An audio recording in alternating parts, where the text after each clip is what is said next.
Good evening, everyone. Welcome to Defenders Live. I am your host, Laura Thorson, and I can barely contain my excitement. I am so happy to have Christian Griffith on with us tonight. So I'm going to try to calm down here before I bring him on, but I'm super excited about the conversation we're going to have and to introduce him to all of you guys. So Christian is a man who knows a thing or two about pushing the limits. He's my favorite participant on the History Channel's The Selection.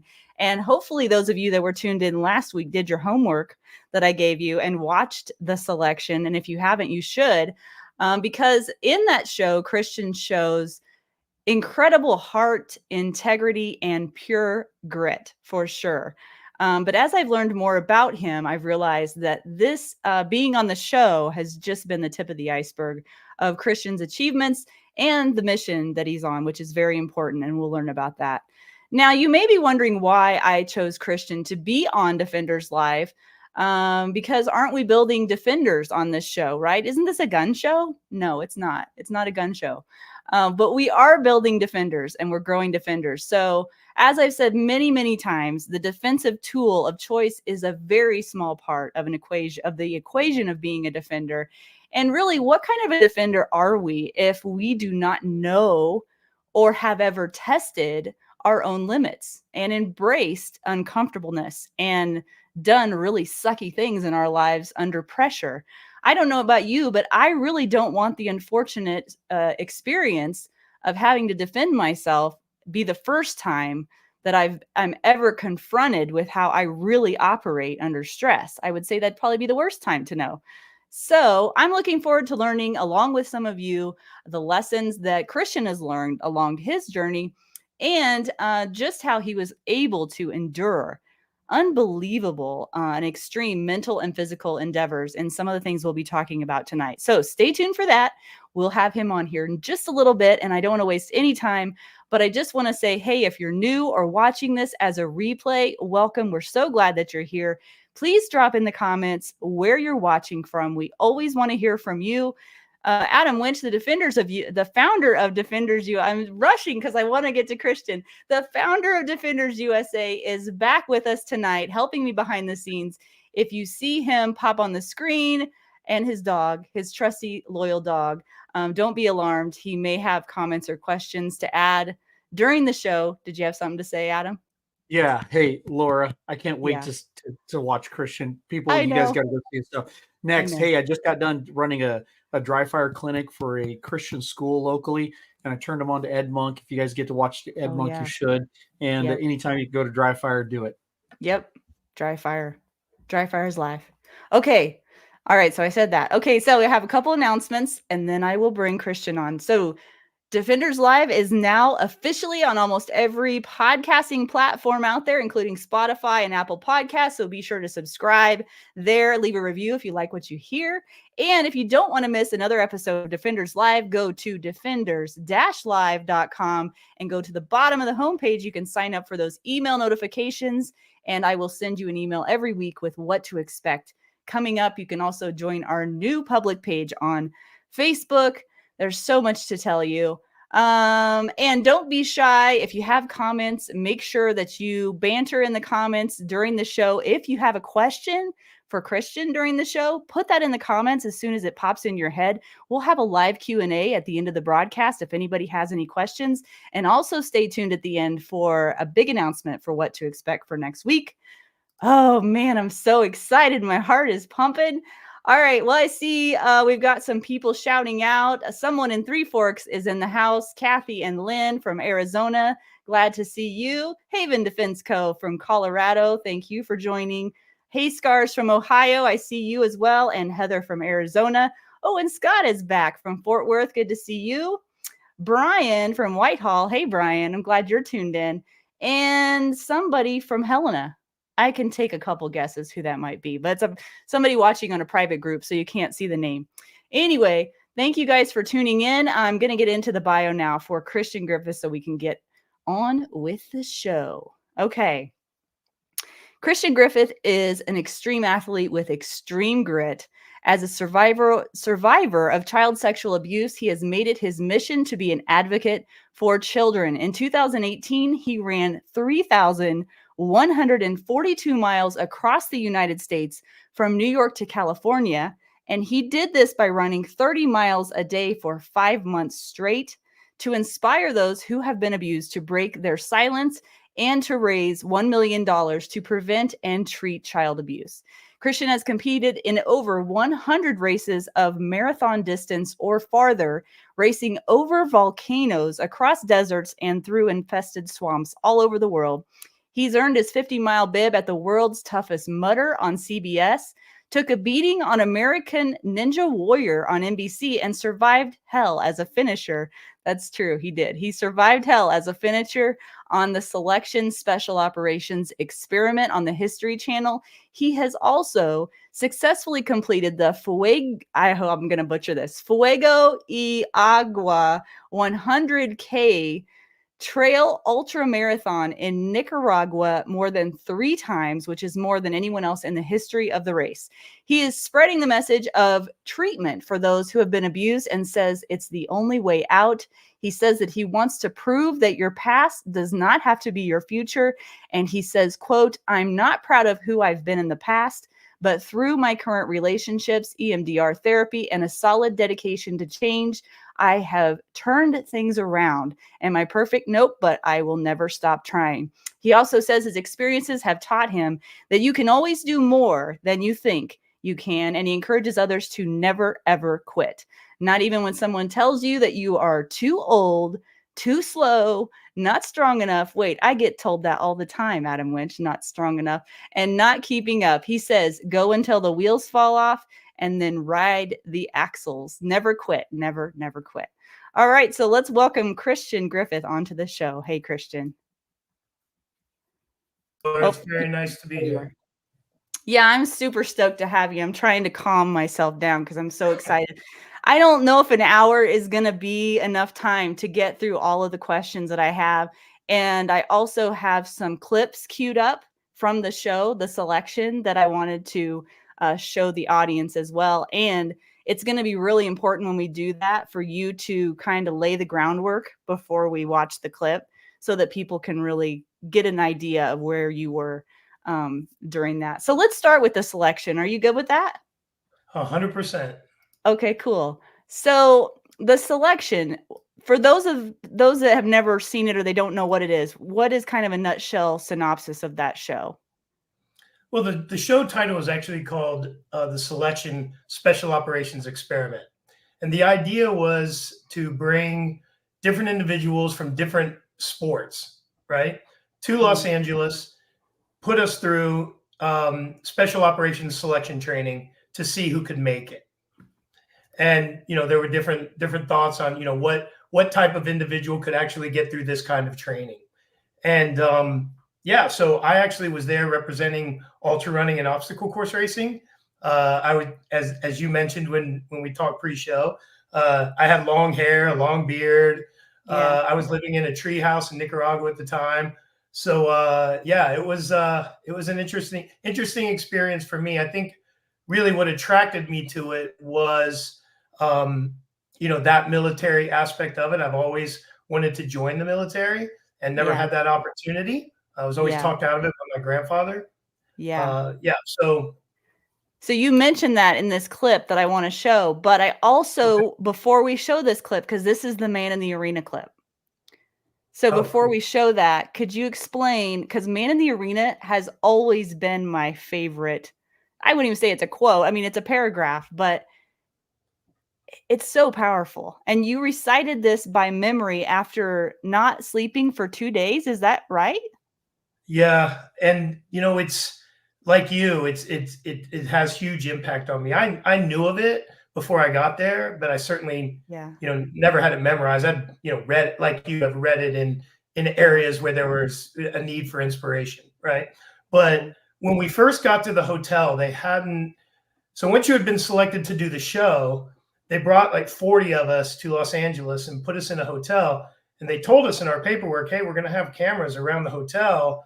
we're going to be making some further choices once you get to Los Angeles on who we're going to actually put on the show.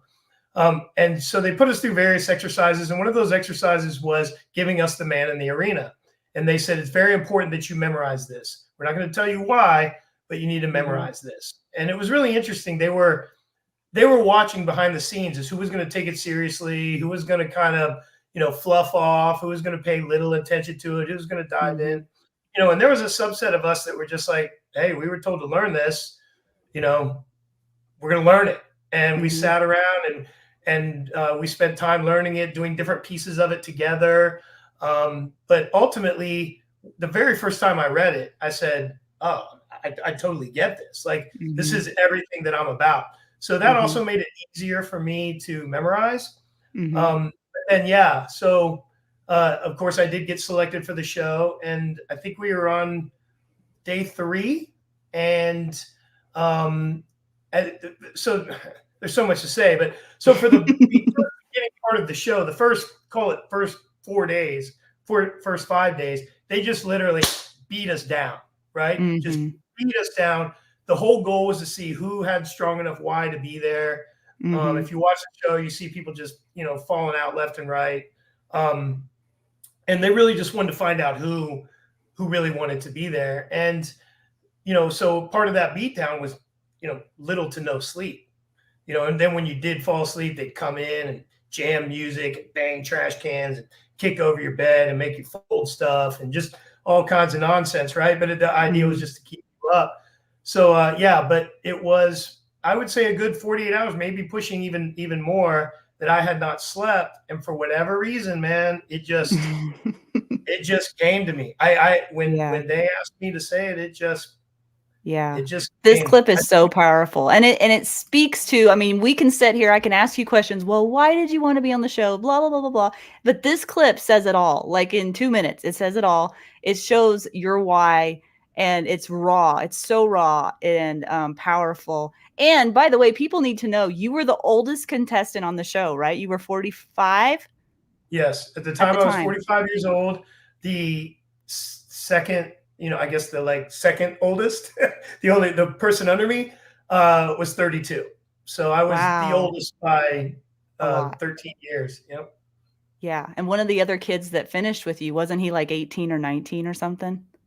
Yeah. Yep. He was 19. Yeah. Yep. And he'd never been on an airplane and never left town. He'd never seen the ocean before. Yeah.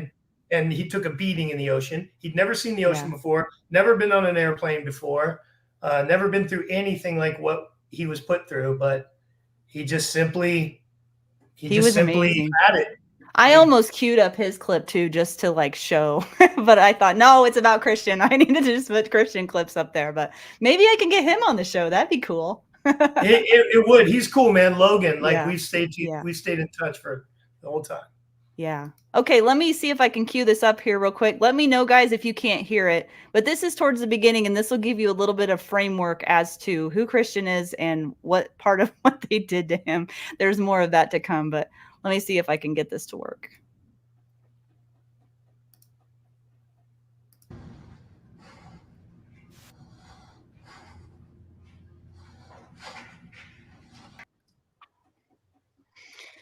Oh boy, man, is it hard to watch that? I mean, just because, I was so beat down and the crying on national television.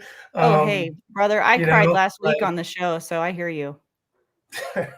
I mean, it's, number one, I look like a crazy man when they take the thing off my head and my hair's all sundialed out, and I'm exhausted and I just, and I'm bawling and, and feeling a lot, even watching that, makes me feel a lot because my grandfather is dead now. He died when I was running across the country. He did. So yeah, he died the day I ran into Chicago. No kidding. And that was after this show. So he was alive during this show. Yes. Okay. And then 2018 was when you made that run, right? Yeah. Yeah. Wow. So, okay.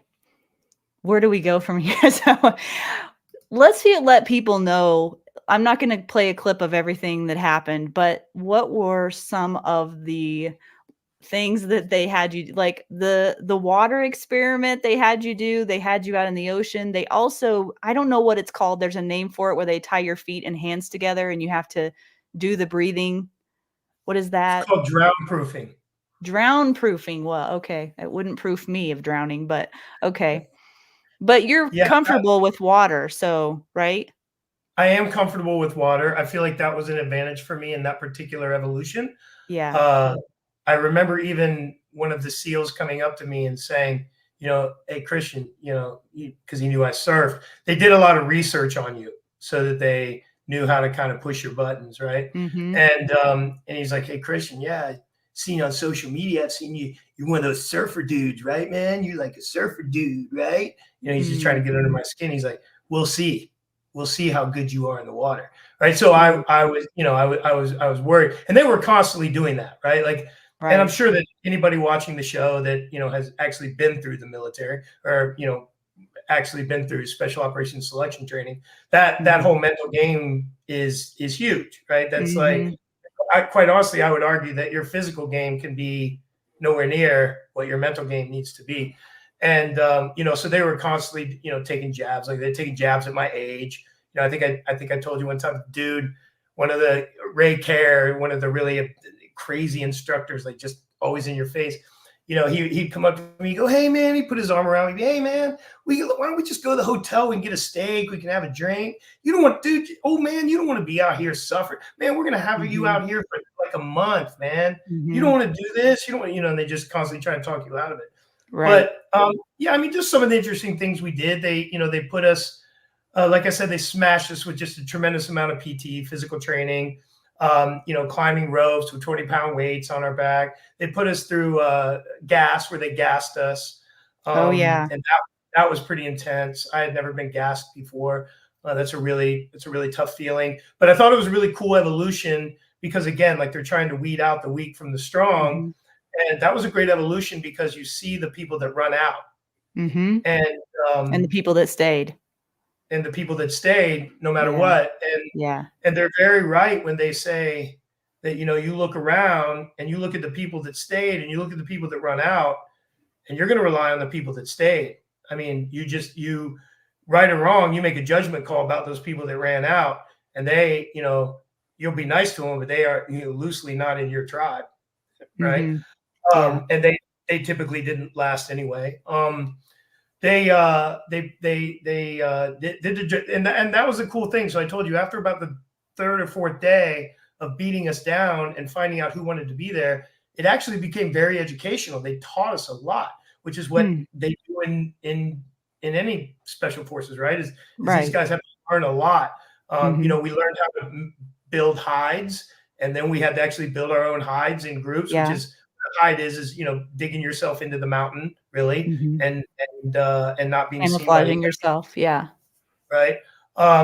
Obviously we jumped out of helicopters into the Pacific, rode in Zodiacs to the beach, and then created hides out of our Zodiacs. They captured us. They interrogated us. And probably the absolute worst thing that I feel like I went through was the being captured and tortured, where they tortured us for 11 hours, put us in some sort of like factory or something with a ton of heat. It was already like June 22nd in the desert. It's over 100, and I think when you watch the show, it says, I want to say 114 or something. And plus they had lights on in there, so they're just making it really hot.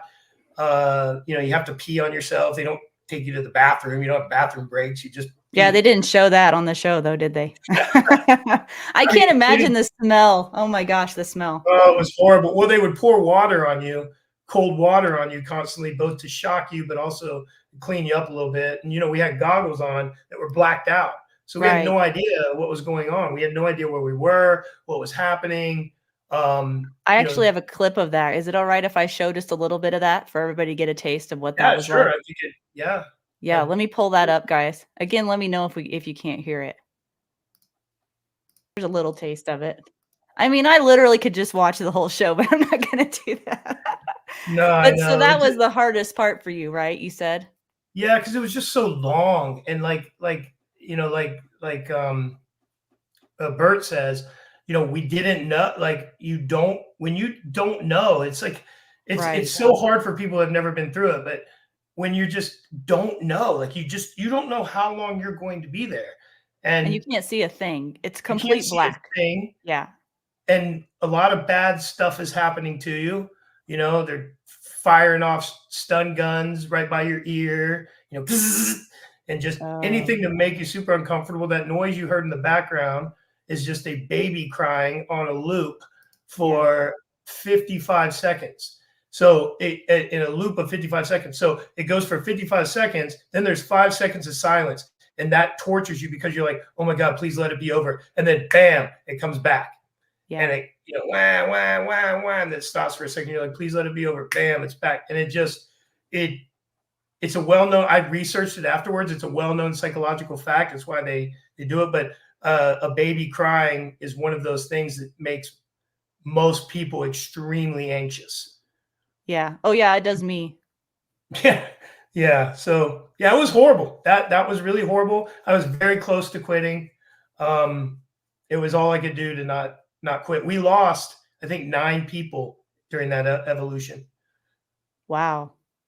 I'm just reading the comments. It looks like YouTube's not happy with us. They suspended our transmission. So for anybody that's trying to figure out how to get back on, Rumble, I believe, probably won't suspend us. So if you want to try Rumble, we're on there as well. So try that out. Just look up Defenders Live on Rumble. Sorry about that. Well, maybe that means I shouldn't play the last clip, because the last clip was actually the best, which is my favorite part of the whole show, Christian, which is when you guys are on the last, what I guess you call them evolutions, when you're on the last one and you don't know how far you have to ruck, but you just know you have to get somewhere before sunset. You've traveled at least, I think, 20 miles, 18, 20 miles at this point. And you get to the end of that, but you don't know it's the end of the show. You don't know that you've passed. And that moment when you realize that you literally made it was the best part of the show. And they do so well at their editing and how they portray it and everything. But I still jokingly say, when I accomplish something really hard, I say the Christian saying, which is, I'm so happy. I'm so happy. And you were just like bent over, half crying, just so happy that it was over. It was a great moment. Yeah, I think that moment in particular, one of the things that's kind of out there. So, I do a lot of endurance events, a lot of pretty heavy athletic things, extreme stuff. And, there's a sentiment out there that, no matter how hard something is, when you finish, there's always kind of a letdown, right? Mm-hmm. And that's true. Some of the things I've done that have seemed like it would just have been impossible, right, to complete, and I do. And then at the end, I feel like almost this depression. I don't know if it's because, damn, that was so living in the moment, and now it's over, and I got that let down, or it wasn't as big as I thought it was going to be in my psyche. But this particular thing, finishing that show, finishing that experience, that stuck with me as a major accomplishment, life-changing event. And I think it was because I learned so much. I came out of that a completely different Christian Griffith that went through that. And I would argue that probably just about anyone who's been through real military special operations selection and has made it probably feels the same way. And for a while, I kind of I felt a little bit of imposter syndrome, mostly because I'm like, gosh, there's dudes out there that really did this, and they were going through it even longer than us. Like, we were out there for 16 days, or really 12 days on the course. There's guys that I think it's like a month long sometimes. So, I had that feeling, but when it launched on YouTube, I remember when it launched on YouTube, and I was almost scared, right? Because they always say, don't read the comments, don't read the comments. Because there's so many trolls out there, people that love to just hate behind a keyboard. And but I was shocked. I was like, I'm reading these, and I'm getting all these Facebook messages from people, and I'm getting Facebook messages from real operators, right? Law Wow. enforcement, other military groups, reservists, leadership in the reserves, teachers, all of these different people that, are actually applauding it and applauding the show and applauding some of the performances on the show. And, Yeah, I made great contacts out of it. And those people had me come and speak to their groups. And, that's cool. it ended up, I felt a lot better about that, right? It's like, sure, it was on TV, but it wasn't scripted. I mean, the last thing those guys are ever going to allow media or TV or anyone to do is to cheapen or bastardize their careers in any way, shape, or form. Like they were aggressive about how it was going to go and who we could talk to and who we couldn't. Yeah. Well, most of us aren't going to either take or get the opportunity to do something like that. And so I'm wondering, because you have been in basically the pit of hell, you've been to those deep, dark moments for yourself in your own psyche and just completely gone to new levels that most humans don't go to. What can you say to others who may be, trying to challenge themselves in whatever way, they see challenges? What did you learn in those moments about yourself or about what you didn't know that you could do that you found out you could, that would be helpful for others? I came out of it with an appreciation for some cliches, and that in itself might sound cliche, but it's an honest answer. It's like one of the things that I had always been told by some of my more military focused friends was everything is temporary. And I think that rattling in my head a lot, especially when things were really hard, like it's very difficult to think about anything not being temporary except for quitting. Right? Yeah. And I have a patch that I wear on my ruck, on my backpack, that I carry with me for work and everything else that says quitting is forever. And that's one, like that is one of the things that isn't temporary. But anything that you're going through at any point in your life that, in that moment might seem insurmountable, might seem like it's the end of the world, might seem like everyone is looking at you. A, they're not. And B, it's just temporary. It's going to change, no matter what terrible experience you could be going through.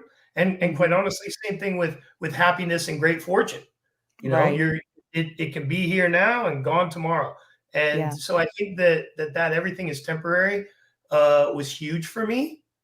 And then really, and you can apply this to everything. Obviously, it sounds like it applies to running or moving, but I can always take one more step.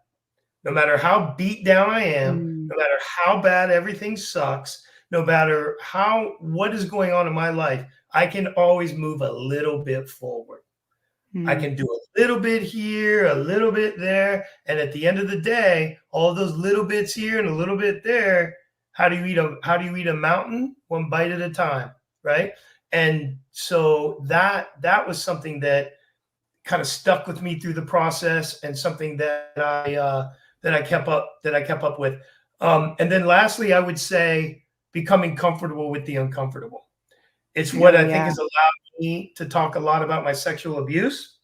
I think it's, not only allowed me to talk about it, but be a champion for it. I've become comfortable. It's taken a while, right? That's why it took me 35 years to ever even admit it. But then once I did, every time that I talk about it, it gets a little bit easier. And that's because I'm becoming more and more comfortable with the uncomfortable. I challenge people in your life, throw yourself deep into uncomfort in any opportunity that you can. Throw yourself into uncomfortable situations, figure them out, come out from them. You will come out stronger, better, smarter, and more resilient. Guaranteed, 1000% guaranteed. How could you not?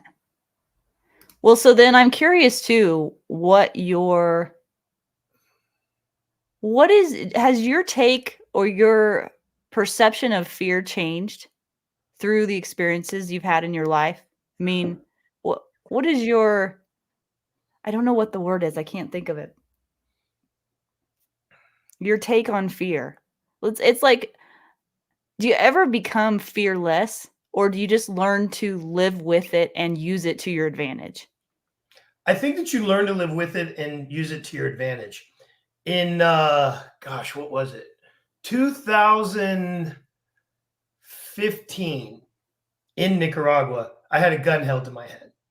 And in that moment when something truly dramatic like that is going on, I remember when that gun was held to my head, this little Nicaraguan, right, holding this gun to my head.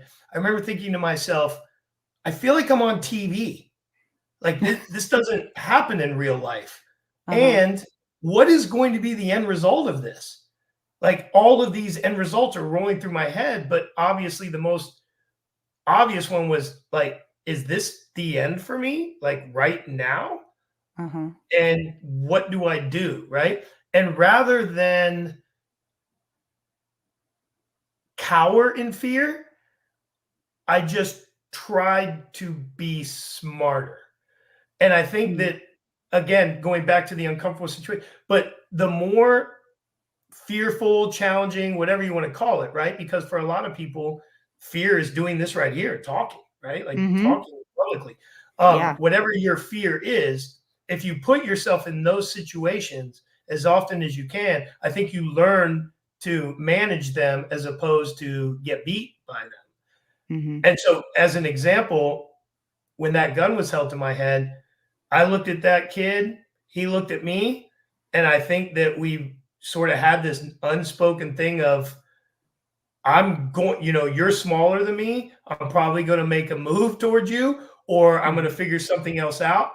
And he took the gun away from my head and like put his arm straight, like he was just going to execution or shoot. So I turned around and ran like a drunk, right? Like arms and legs flailing and everything. He fired. I don't know if he missed me or if he missed me on purpose, but the round hit the ground and I felt the dust, the dirt, like kick up on the back of my leg. So for a brief instant, I thought I'd been shot, right? Just for a brief instant. But then when I realized there was no pain, no lasting anything, it was just sort of this hot brush that went against my leg. I remember like turning around, you effing shot me. By this point, he had already hopped on the back of his accomplice's motorcycle and they took off. My gosh. But yeah. And then, there's just laugh about it now, I guess.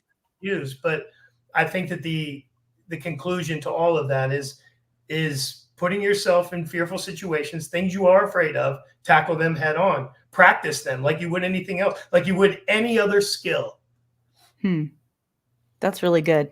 Yeah, because we talk about the physical side of things, getting in better shape, being more healthy, blah, blah, blah, blah, blah. But the mental, emotional, spiritual aspect of all of that, I don't think is touched on quite as much.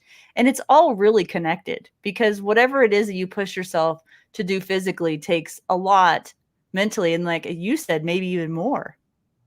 Well, I mean, you even see it with that show, or I'm sure you, again, in real special forces selection training, it's not the most yoked guys that end up passing these things. It's the quiet guy in the corner who's unbreakable mentally. Yeah. Yep. So right. The big bravado guys, the big talkers, the loud guys, or the ones that pick on other people, they never make it, right? Like never, because they're really weak and they get their strength by ridiculing others or pretending to be something that they're not. Right. Yeah. And that's really a rubber meets the road kind of moment. I mean, you can't fake that. You can't fake that.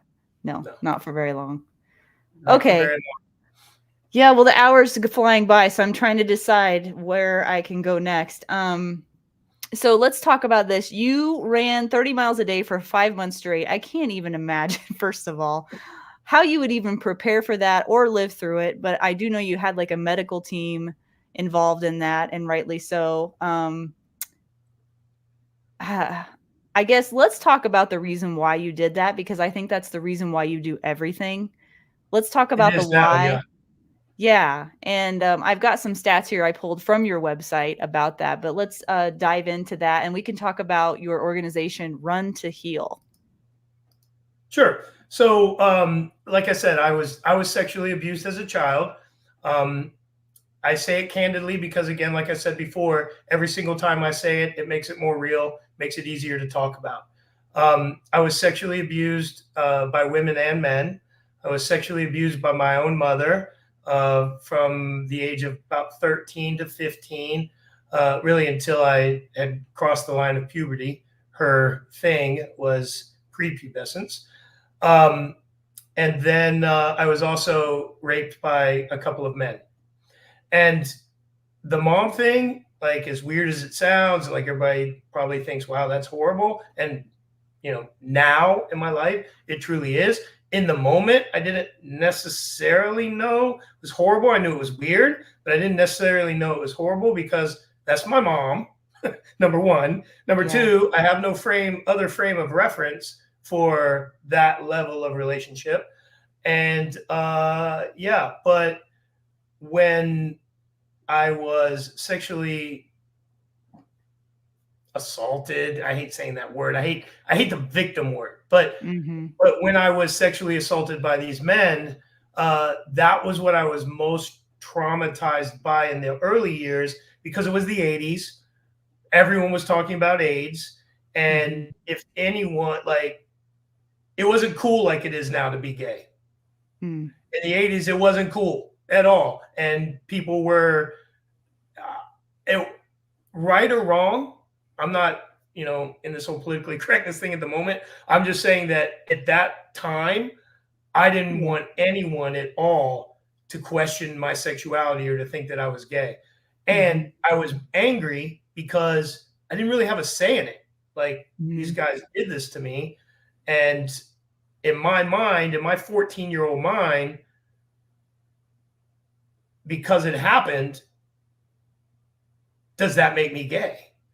And it was really difficult to deal with. And so like I may have told you, I can't remember, but my response to that was to show the world, who didn't even know what happened to me anyway, but I was going to show the world what a strong heterosexual I was, which meant I was going to try to sleep with and churn through as many women as I possibly could, and make sure that everyone saw it and knew it, so that they would never question my sexuality, even though they had no reason to.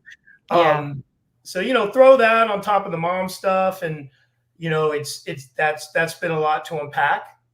And so my organization, I really focus on child abuse as sort of the umbrella, with child sexual abuse being what has affected me the most, and what I want to talk about the most, and what I feel like needs to be talked about the most, and especially from a male perspective. Right. I understand it from the female perspective. I understand it happens more from the female perspective. And I applaud the females for coming out, the Me Too movement, all these various things, where there's been a lot of, I remember the gymnastics case that was a huge catalyst for me. I was like, I can't even remember her name now, but there was one gymnast, like he had assaulted all these women, but one of them happened to grow up and become an attorney. And she was the one to go last. And if anyone watched that, and if you haven't, go watch it, she skewers that dude. Like, she skewers him. And I remember watching that and being like, wow, like, this woman. Well, most people don't talk about it, and most people don't stand up to it either. And the statistics are astounding. The statistics on your website say that 5 children will die today at the hands of an abuser. 1 in 3 girls and 1 in 6 boys are sexually abused before the age of 18. And 80% of 21-year-olds who report childhood abuse meet the criteria for at least one psychological disorder. And it happens more than we realize. It happens Because- more than we realize. And one of the things that the reason that I trumpet treatment so much is because one of the things that prevents us from getting treatment is we don't want anyone to know. When we don't want anyone to know, we withdraw. When we withdraw, we feel like we are alone in our pain. We're alone in our circumstance. We're in this like, woe is me. Why did this happen to me? And there's so much shame too. Yeah. So much shame. Yeah. But when you start talking about it, and this is why I loved what I did with running across the country. I had hundreds of people come out and run with me who I was the first person they told their story to. And, and that was huge for me because I know that once you start talking about it, no matter how long you've been putting it away, no matter how tough you think you are, you're a great compartmentalizer, you put it up on the shelf, you decided forget about it, it has shown in your life. And you have acted out in very bizarre ways because of it. But once you start talking about it, once you start addressing it head on, maybe back to your fear example, once you start addressing it head on, you'll recognize a lot of things. And for me, the biggest thing was, oh my God, there is an army of us out there. There are an army of men who have been sexually abused by other men. And you know what? Men don't like to say that. Men don't like to admit that another man had sexual whatever with them, right? It's tough. But once you start talking about it, once you start admitting it, once you start recognizing the behaviors that have grown from hiding it, and like you said, the shame, because again, the outside world doesn't know when you've been hiding it. So they just see these behaviors and think you're bad or broken. And, and so it's so freeing. And for me, you look at some of the things I've done. I know who I am. I know my strength. Once I learned through therapy, all of these things, I'm like, I got to be a warrior for this. Like, I'm happy talking about it. I need to carry the cross for those who can't talk about it yet. And I'm going to get them to a place where they can, or I'm going to encourage them to get to a place where they can. And that's really the mission. That's my mission. It's far more around treatment than it is prevention.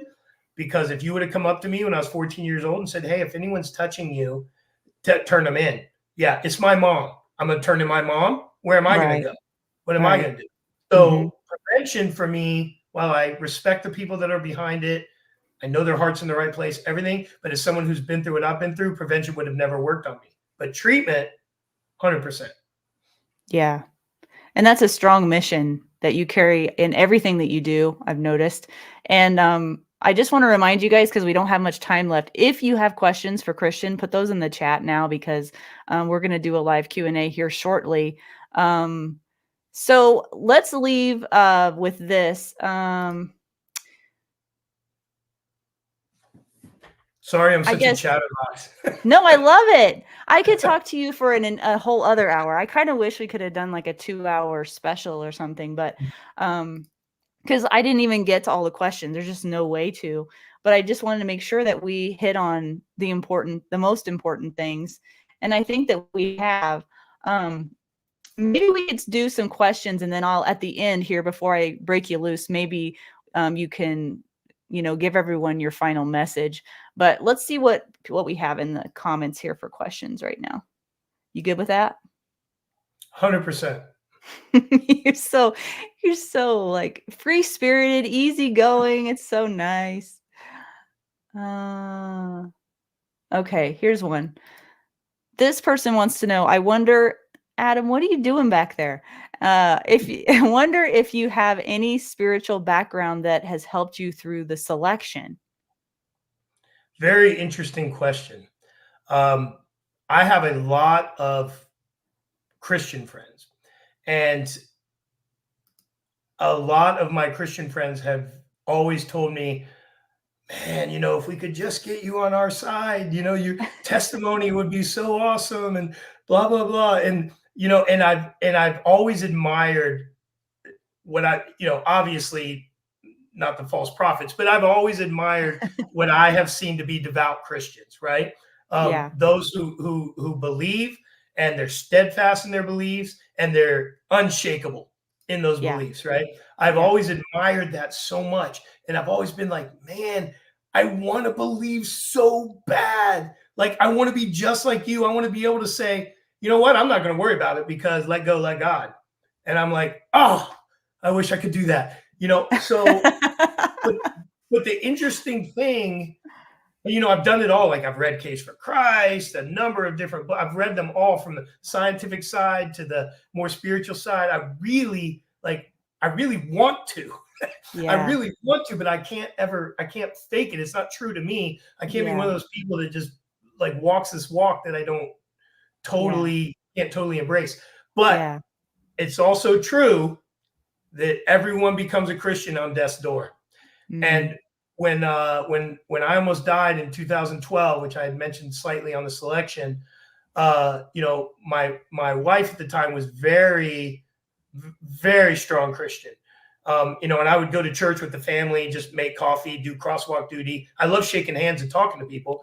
And all these people came to visit me, and you know, the thought was I was going to die. So all these people were coming to visit me as sort of a last thing.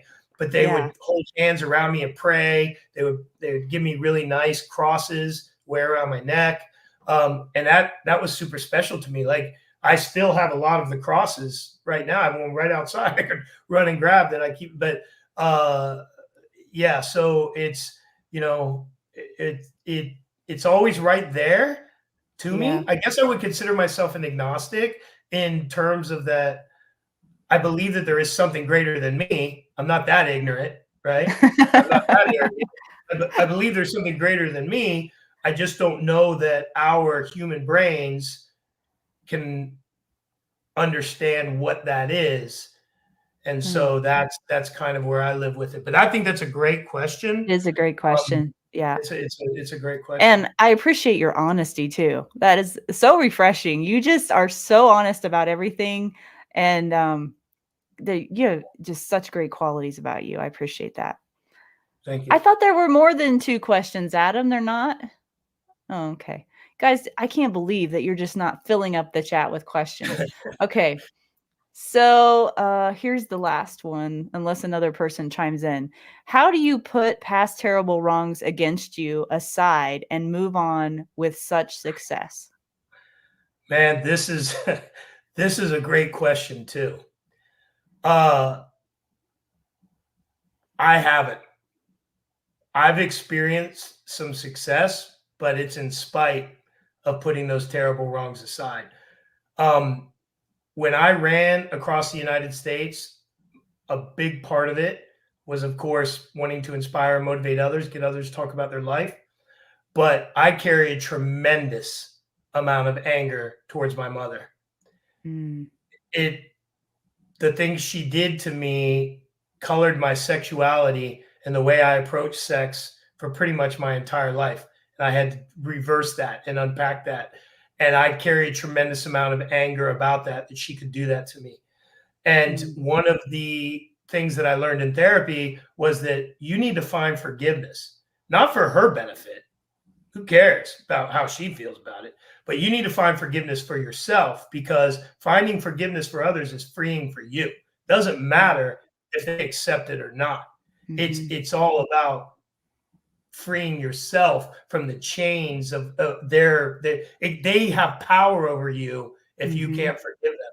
And I can understand that intellectually. It's been told to me 1 billion times. I could teach the course on it. But the reality is, I found myself 2,533 miles. I'll never forget the day. I was running through the desert on highway, I think it's Highway 57, the loneliest highway in America. I was about to reach California from Nevada, and I'm standing in the middle of the desert in the middle of the night with no sound, no birds, no nothing. Dark is dark in the desert. There is nothing, no sound. You're left there with your own head and nothing else. And it was at that moment when I realized, you know what? I haven't found forgiveness from my mom. I've gone 2,533 miles, and I don't forgive her any more right now than I did at mile 1. And here, sitting here doing this interview with you, I don't forgive her. Mm. I carry tremendous amount of anger towards her. And I don't know.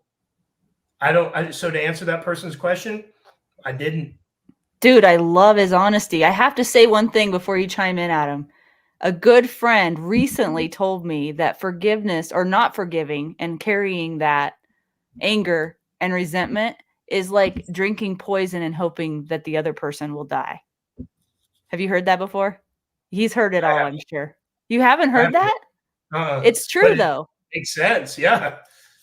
Yeah. I mean, it's terrible. It sucks to live with it. I would do anything to free it. Do anything. Somebody gave me a magic pill to just make it go out of my head, and I could like be happy about, or not happy, but I could be comfortable with it. Yeah. But no, I have very, very deep-seated anger that I can't find a way out of. Hi, Adam. So let me jump in. So it's interesting we're talking about forgiveness now, right? I mean, Christian and I have some angers from stuff in life, obviously. And I find that forgiveness is a constant ongoing thing. If not, the forgiveness doesn't survive, right? It might happen in the moment, but it might not survive. And so it seems like that has to be something that has to be revisited, rethought through, and sometimes regranted. I guess from somebody who's coming from your perspective, I'd like to hear your thoughts on that. I think this is. He's saying no, he's not doing it. He's not granting it, period. Not. But I have revisited. So it's okay. You know, I do because I've been in therapy a long time, really, since I was 44, really. And, you know, and I'm 54 now. So been in therapy for 10 years trying to figure this out. And I revisit it on the regs. I revisited a million times when I'm running, you know, across the country by myself with nothing in my head. You know, it's a weird place to be, man. If anybody's never done that, like go spend 3 days in the desert with no sound and see what that's like in your own brain when all you can hear is you. But yeah, I mean, I hear it, but every single time I revisit it, I just fill with rage, and I just can't believe, like, why couldn't I have won the lottery? Couldn't I have won $1 billion? Like, why did the odds of me being sexually abused by my mother and the things that she did, like, I won't get into those things, but really dark stuff, right? Like, why did that have to happen to me? And I carry so much anger about it. And yeah, it's just not a good thing. Well, I guess I come at things from a biblical perspective, right? That I do believe in God and all. And once forgiveness is granted by God, it's done. It's over. It's washed. It's gone. But I think the human side is it festers, it stays. And for me, I've noticed that sometimes it's almost like I pet it, I keep it, I hold on to it occasionally and let it come back. And it's got to be regranted. That's my thought on it. If not regranted, it's got to be remembered that the forgiveness was given. I think that's fair. And I have one other comment about it. And that is, one thing it has done, though, is allowed me to forgive a lot of other things that might have been really difficult for people in their lives to forgive, but it pales in comparison to this one thing I can't forgive. So it's actually given me greater empathy and forgiveness on a grand scale in my life. Like certain things that happen to me that my friends, you know, just will say, my God, like, why do you still talk to that guy? I'm like, man, you know, it's, you know, and I'll just, you know, have some sort of rationalization for it or something, but I'm a pretty easygoing guy. Like people can do some things that are against me or whatever. And I'm just like, you know what, at the end of the day, it doesn't really matter in the grand scheme of things. But this particular circumstance was just so heavy for me. I just don't know how to get out from under it. Well, there's another person, they say that you don't need to necessarily answer this if you don't want to. They just said that following up to forgiveness, have you been able to forgive yourself? It sounds weird, but forgiving myself for being smaller, weaker, younger, and not able to protect myself was huge from a healing perspective. First of all, anybody listening can ask me any single thing they want to, and I'm happy to answer it no matter what.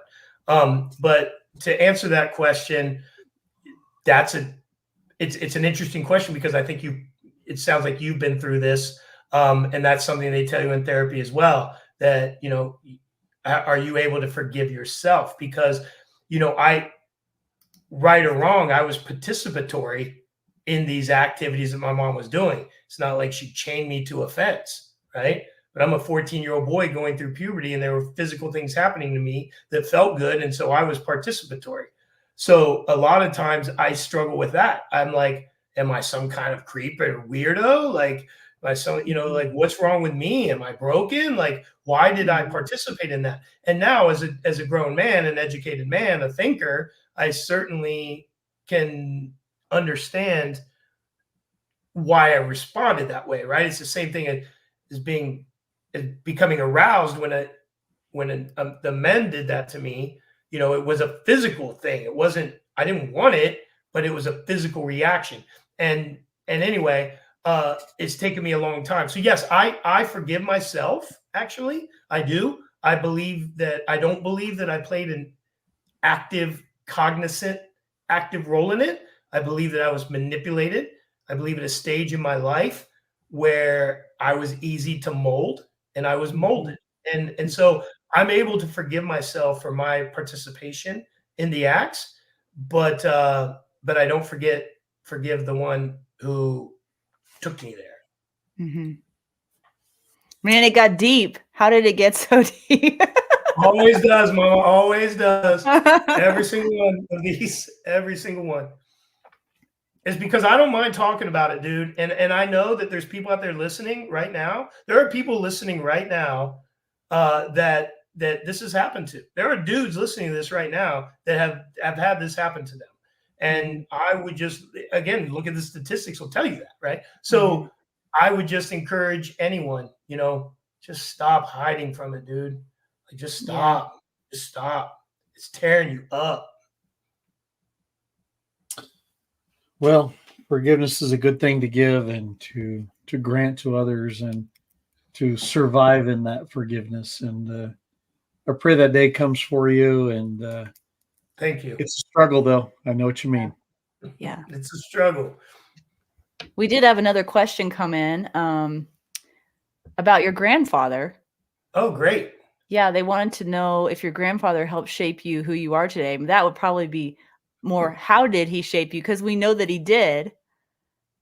Yeah. So, I mean, I would like to believe that I emulate him in many ways. But yeah, it totally shaped me from the time. So my grandfather, again, he flew P-51s in World War II. He came back from World War II, totally different mindset of the time, right? Came back from World War II, and now had a couple of girls on a couple of leaves. He got my grandmother pregnant, and she had babies while he was still over there fighting the war. He comes back. I think he got a job as a foreman in the steel mills of Ohio. He worked for a company called Republic Steel, and he was a foreman. And he used to tell me, Christian, I deal with the cream of the crap every day. But he worked his ass off midnights, came home dirty, grimy, and my grandmother was, serving him his meals, just that stuff you love, that endearing, I know some people nowadays like to say that patriotic bullshit or male toxicity or whatever they want to call it, but it's endearing to me. And growing up around it and watching the respect of the roles between the two was just amazing to me. And, paid off his house in like 10 years. And then when I came along, because he had 2 girls, so he never had a boy. And when I came along, he just really embraced me. And we used to go to flea markets together. He taught himself mechanical engineering. And we would go to flea markets together. We would buy cheap old film cameras, and we would fix them. He would fix them, I should say. And he was so meticulous about it. He would put I'm kind of jumping ahead of myself, but he would fix these cameras, make them meticulous, and he would sell them to collectors and dealers. And then computers came along, and we started building, because he was an engineer. He taught me to build IBM PC clones. And so we were building computers together. Then the internet came. And so we'd go to the flea market, get these cameras. He'd fix them. We'd put them on eBay. But he's old school. He didn't put in his credit card on eBay. You can go ahead and put your credit card on eBay. I'm not doing that. China's going to get it or something, right? He was just old school like that. But yeah, he and another, I know we're running long, but another story no, we're good. Tell about my grandfather that it just is so true, and it's me today too. When he got to 50 years old, we have Alzheimer's runs in our family and dementia that runs in our family. And true to that special forces mindset that he had, right? He was going to cut it off at the pass. It wasn't going to happen to him. So he decided that he was going to start learning how to do crossword puzzles. So he would do the local newspaper crossword puzzles, and he'd have a stack of crossword dictionaries next to his chair, and a dog that he said he hated, but he had a whole bar of treats right there to feed the dog. I hate this. I know guys dog. like this. He's feeding it anyway. Just a good old guy. But he trained himself on those crossword puzzles so that 10 years later, he was getting the New York Times delivered to his house, and he could rip through the New York Times crossword puzzle, no dictionary, no nothing, in a matter of minutes. He had literally trained himself to do that. And and he lived to 95 years old and was sharp as a tack. Wow. The day before he died, I spoke to him, and he was every bit as sharp. His writing was on point. He was sharp, strong, amazing. And so he is, when I want to emulate what I believe to be a man, I look to my grandfather, someone who takes care of their family, takes care of their people, personal responsibility, teaches themselves how to fish, teaches others, respect. Everybody loved him. He was like every old dude. He knew how to do everything, or at least in my mind, he knew how to do everything. And people loved him. And that's what I want for me. When I pass, I want people to go, Christian might have been a crazy MF, but he would give to you. He would do for you, and he'd be there for you. And if people can say that about me when I go, I'm good. I got to say one thing. I about fell over in my chair when you emailed me back. I email people all the time, reach out to people all the time, never hear a word from them. And you actually took the time to reply to me. And I was stunned by that. So that right there tells you, practicing what you preach there, Christian, that's for sure. So I appreciate that about you. I'm sorry I got you kicked off YouTube. Yeah, well, I did that myself, I guess. I don't know. I didn't think that would happen. I didn't think it would either, but oh well. Okay, so let's wrap up because we are over the hour. Let's leave people with any final thoughts, messages, words of encouragement, and then also where can people find out more about you? We know you have the website, and then I'll let everybody know what to expect for next week. Yeah, it's always the weird part for me, kind of like, you're running the stuff down at the bottom. If people find interest in anything I say, they find interest in me, they want to reach out, they want to dig a little deeper, both into the things that we talked about or some things in their own life, whatever, dude. Like, I've told you, I tell everyone, I am a flat out open book. I will talk about anything. I will share anything with you. I think that, anything I could say, go check out my website, go check out my charity, go check out and it just feels a little chest thumping. I think that if for whatever reason I have touched you in some way, shape, or form, and you have greater interest and you want to learn more, reach out to me on one of the things scrolling down there. And I guarantee you a response. So, but, aside from that, I think I said a few things earlier that I still stand behind.